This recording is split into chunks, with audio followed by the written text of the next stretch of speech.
لو كنت من الناس اللي حست إن رمضان ضاع منها بسرعة ومش عايز تضيع العشرة الأواخر، أنا هقولك تعمل إيه.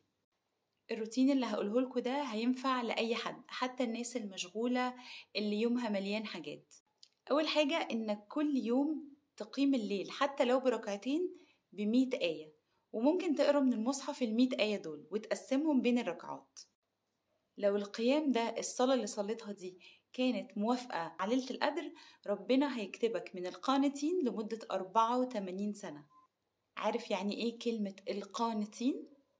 القانتين في الإسلام يعني المؤمنين اللي بيلتزموا بالعبادة وبيعملوها بخشوع وتفاني. تاني حاجة مش هتاخد منك ثواني هتعملها إنك تقول سورة الإخلاص كل يوم 3 مرات في العشر الأواخر. لو ده توافق مع ليلة القدر هتكتب كأنك ختمت القرآن يوميا لمدة 84 سنة. تالت حاجة هتعملها إنك كل يوم هتقرأ آخر آيتين في سورة البقرة، هتلاقوها قدامكم دلوقتي.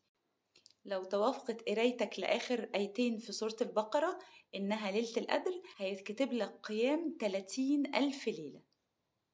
رابع حاجة تعملها إنك تمسك السبحة وتقول عليها لا إله إلا الله وحده لا شريك له، له الملك وله الحمد وهو على كل شيء قدير 100 مرة. لو اللي قلته ده اتوافق مع ليلة القدر هتكون كأنك أعتقت 300,000 رقبة، وعتق الرقبة الواحدة ده بيعتقك من النار.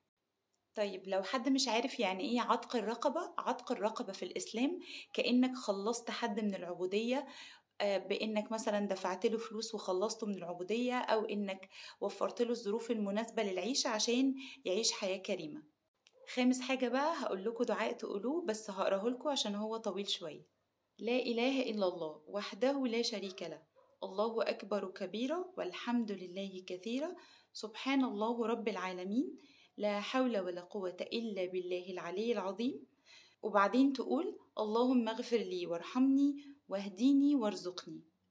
لو الدعاء ده اتوافق مع ليلة القدر ملئت يدك من الخير 30,000 يوم.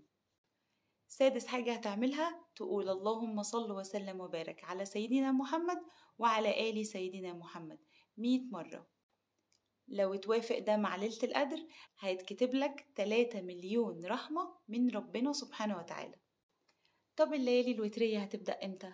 هتبدأ يوم الخميس بكرة 20 مارس. وعلى فكرة كل المعلومات دي أنا جبتها من الشيخ محمد الأزهري، اعملوا له فولو وابعتوا الفيديو ده لأي حد عايزين إنه ما يضيعش منه العشرة الأواخر.